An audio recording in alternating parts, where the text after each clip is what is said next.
All right, so our last video ended on the levels of structural organization. Video 2 is going to focus on homeostasis, maintaining life. So there are some necessary life functions that every human has to do in order to be alive. That's maintaining boundaries, moving, responding to the environment, taking in and digesting nutrients, carrying out metabolism, disposing of waste, reproducing, and growing.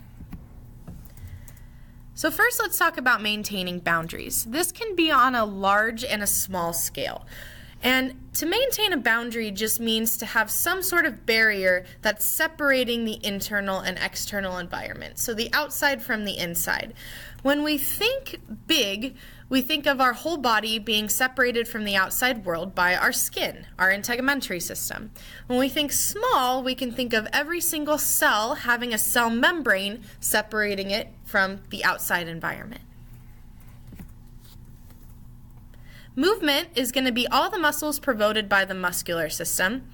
And when we think about movement, we automatically go to running, swimming, playing sports, doing our daily activities. But we have a different type of muscle called smooth muscle that also helps move food through your digestive system or pushing urine out through your urinary bladder. Those are all examples of movement. Responsiveness is also known as irritability. This is the ability to sense changes or stimuli. A stimuli is a change or something happening, and responding to that change or stimuli. And this can be voluntary or involuntary. So when we think of involuntary, it might be our eyes dilating if someone goes and turns off all the lights in the room. That's an involuntary response to a stimuli.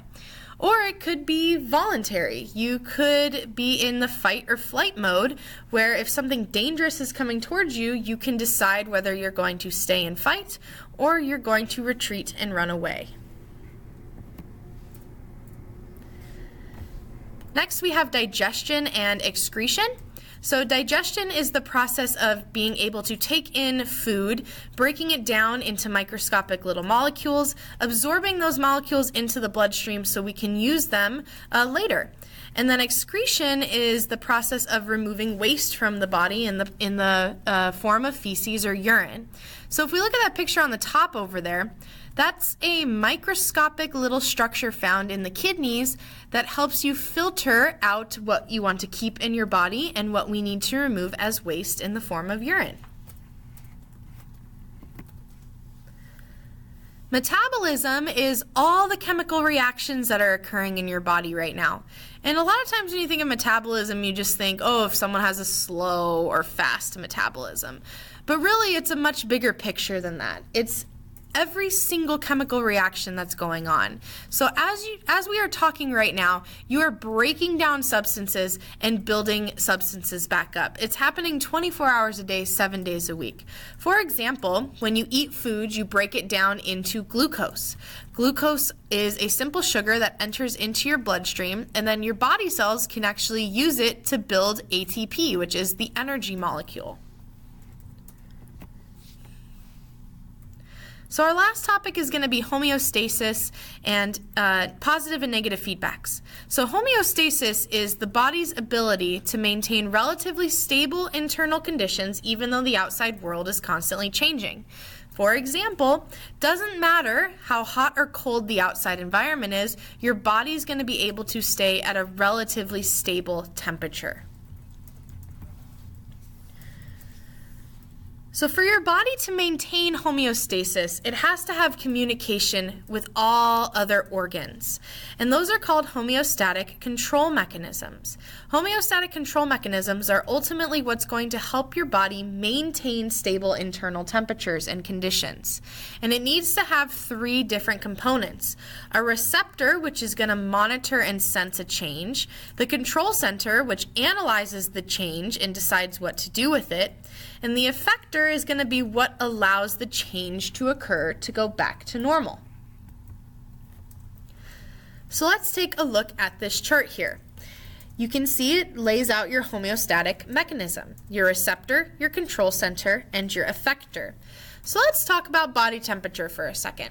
It's the middle of winter and you decide to walk outside without a coat on. That's going to be your stimulus, is the change in body temperature, your decrease in body temperature. Receptors in your skin are going to be able to sense your decreasing body temperature and send information to your control center. Your control center most of the time is going to be your brain and spinal cord, or your central nervous system. Your central nervous system analyzes that your body temperature is decreasing and decides what action to take to bring it back up to normal. It's then going to send information to an effector organ, which is going to cause the change. So the effector organ in this scenario would be your skeletal muscle. When your body temperature decreases, your skeletal muscles start to contract, which increases body temperature. This is known as shivering.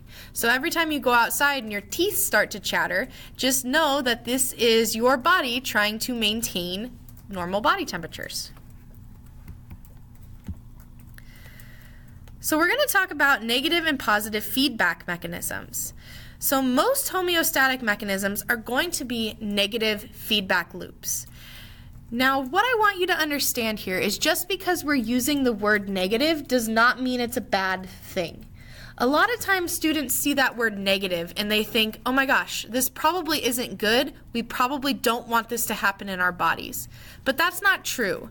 Most of our homeostatic mechanisms are negative feedback mechanisms, and we very much want them to happen.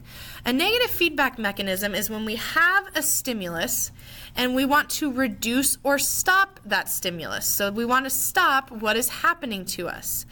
So the last slide we used when body temperature decreases, let's go to body temperature rising now. So your body temperature is rising. That's your stimulus. If this was a positive feedback mechanism, we'd want our body temperature to keep rising, which we don't want to happen most of the time. So with the negative feedback mechanism, as our body temperature goes up, we actually send a message to the brain, which causes our body to sweat, and then our body temperature cools back down. So our original stimulus is rising body temperature. We want to stop that stimulus or reduce it. So we bring the body temperature back down to normal by sweating. So we're stopping what was happening to us. Positive feedback mechanisms are opposite. A positive feedback loop is really rare because we're actually increasing the original stimulus. So we're increasing what is happening to us. A really good example of this is the hormone oxytocin. So when you're giving birth, a hormone is released to stimulate contractions of the uterus. Now, when you first start going into labor, your contractions are going to be very short and they're not going to be very strong. So you keep releasing more and more oxytocin, which is going to stimulate these contractions to be longer and stronger so you can push the baby out. Once you've given birth, that signal is going to then stop. So we're increasing our original stimulus of uterine contractions. We want them to get stronger. We want them to be longer so we can help push the baby out. So homeostatic imbalances is when your body can no longer maintain homeostasis. This can be various diseases and injuries and occur as we age. As we age, our organs become less efficient and it's harder and harder for our body to maintain homeostasis. An example of not maintaining homeostasis or a homeostatic imbalance would be type 2 diabetes. Type 2 diabetes is when your body can't properly use blood sugar correctly. This is because your cells become insulin resistant. This is when your pancreas no longer can help maintain normal blood sugar levels and you aren't in homeostasis with your blood sugar levels. All right, so that is it for lesson 2.